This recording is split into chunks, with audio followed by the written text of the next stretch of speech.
again, President Trump is listening to Peter Navarro. He's not listening to Larry Kudlow, and I think that's a problem here. And we have the complicated issue of Hong Kong itself, and the fact that this was the 10th straight weekend, Gary Kaltbaum, that we had these protests that seem to be growing, and we've been kind of standoffish about it and hope that Hong Kong and China can resolve this.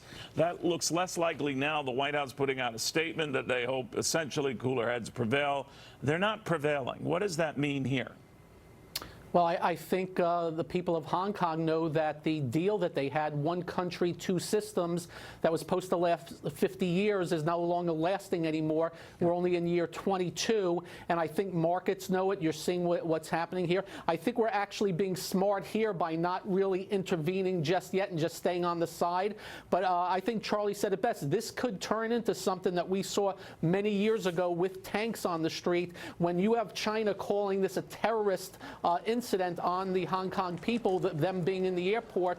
It doesn't take a reach to say that this can really turn into something real bad, and let's keep our fingers crossed it doesn't. And how could we cut a trade deal if China is killing people in the streets? I mean, listen, the markets want a trade deal. The economy needs something to sort of put it at ease.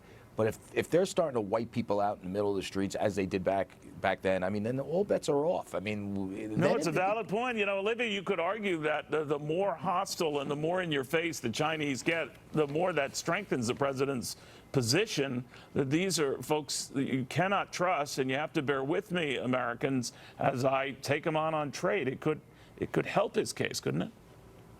I think regardless of ongoing objectives during trade negotiations, the president and this administration should not be afraid to call out China when it comes to severe human rights violations. I mean, Hong Kong is one matter.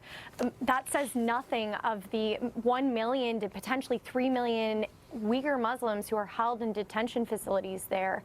I think that there are a lot of grounds on which to criticize human rights challenges emanating from China. And I think that having the trade negotiations ongoing should not be an excuse or result in a failure to call China out for those severe violations that are ongoing today. And today, to your point, Olivia, was the first day we did just that. Thank you guys very, very much. In the meantime, Greg Palkat now with more on these growing